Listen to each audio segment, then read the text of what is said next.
qui sont très bien faites avec des témoignages, des gens qui sont... c'est vraiment... Ça prend en trip d'écouter ces gens-là qui ont vécu ces tempêtes de sable.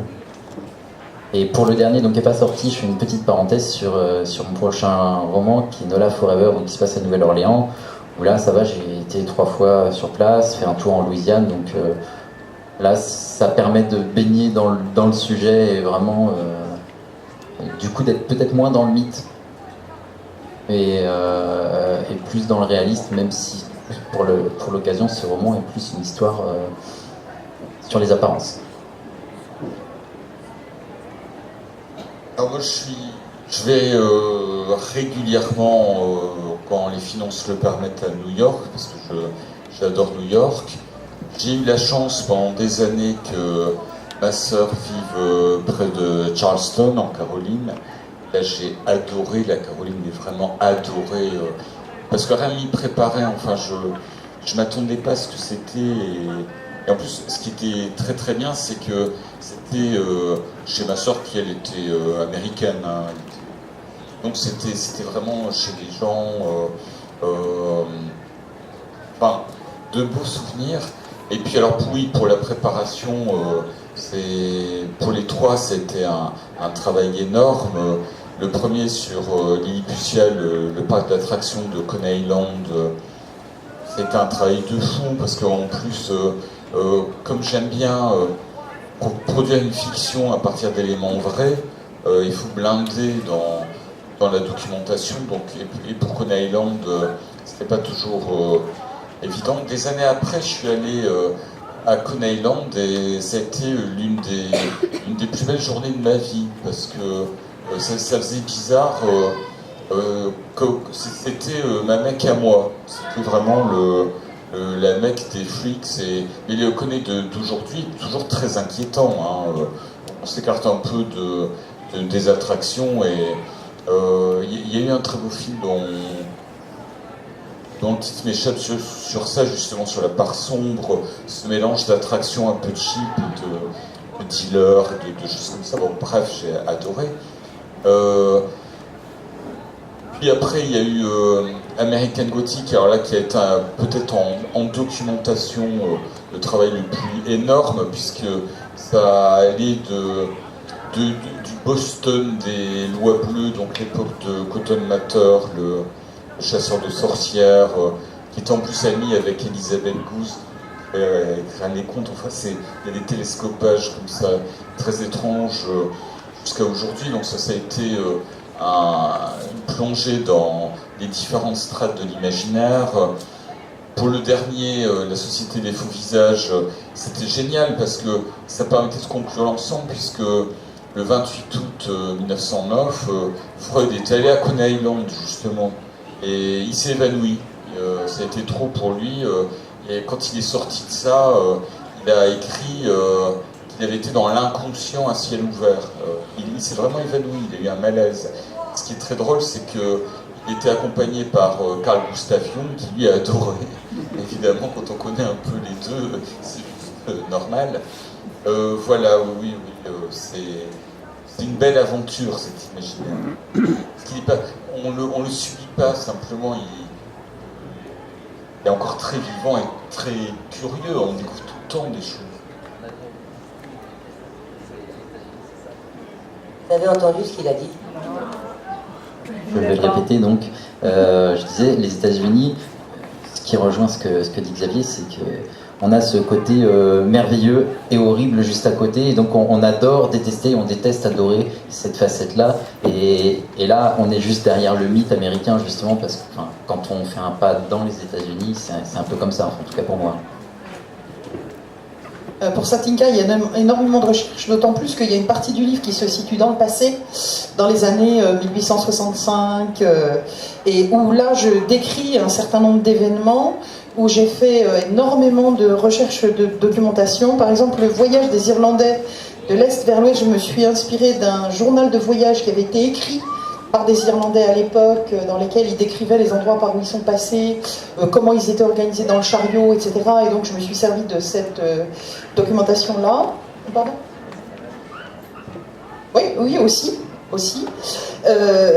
Pour tout ce qui est le côté amérindien, j'ai eu accès effectivement à beaucoup de travaux du département d'anthropologie de Berkeley, avec donc les fameux travaux de Kreber et des successeurs. Et puis il y a également un département d'études amérindiennes à Stanford, et où là j'ai trouvé beaucoup de documentation sur les Chinois, parce qu'ils ont en ce moment un projet universitaire qui consiste à essayer de recenser tout le matériel qui est encore disponible, que les Chinois ont apporté avec eux, et puis les descendants qui ont des histoires familiales à raconter, donc essayer de voir comment ça s'est passé, ce que sont devenus tous ces Chinois qui ont participé à la construction du chemin de fer, comment ils se sont intégrés, enfin...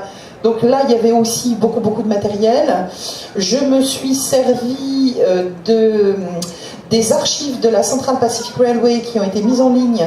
Et donc notamment quand je décris le travail sur les chantiers, quand je décris le camp de Donner Pass, là, quand ils construisent le tunnel numéro 6, Summit Tunnel, j'avais les plans du site, j'avais de très vieilles photos des baraquements, j'avais les noms de mes Chinois, sont des vrais que j'ai pris sur les payrolls, dans les archives. Donc c'est des gens qui ont existé.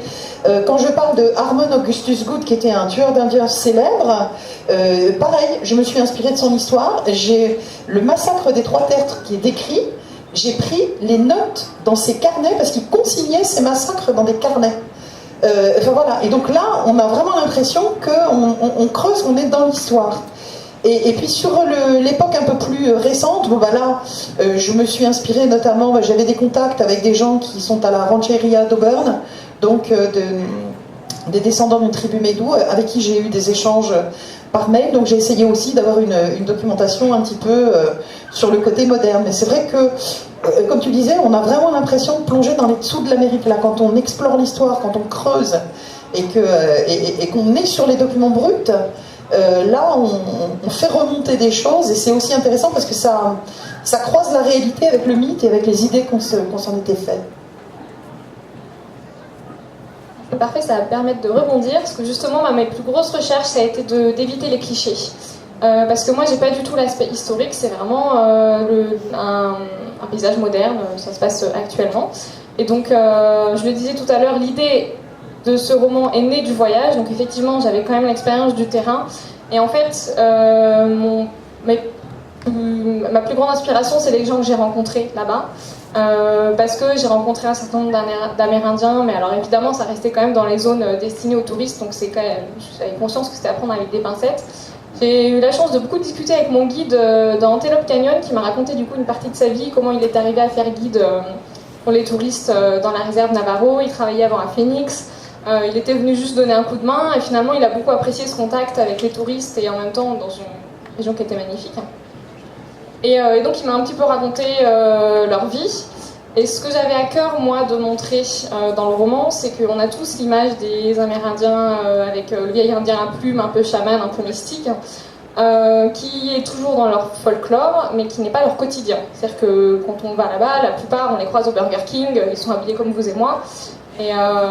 Et du coup, j'avais quand même envie de montrer que c'est quand même très fort pour eux, cette mythologie qu'ils gardent, qui fait quand même partie de leur quotidien, mais qui n'est pas visible tel qu'on l'imagine dans la plupart des films ou simplement dans l'imaginaire collectif. Et du coup, là-dessus, j'ai fait des recherches, mais plus sur YouTube, sur des forums, où j'ai essayé de voir un peu comment les Amérindiens de maintenant parlaient de leur culture, de ce qui leur restait, avec Standing Rocks par exemple, qui a évidemment fait couler beaucoup d'encre. Donc je me suis renseignée, pas forcément sur le combat en lui-même, même si évidemment c'était important pour moi, mais plutôt sur comment les ados d'aujourd'hui, qui ont des origines Navarro, réagissaient sur Internet. Il y a aussi une chanson dont je me suis beaucoup inspirée, qui est dans le roman, que j'ai trouvée sur YouTube aussi, qui est une chanson qui, dans la mythologie Navarro, permet de guérir en partie les maux de tête, etc. Il y avait énormément de commentaires en dessous, des gens qui demandaient les paroles, la traduction des paroles, etc.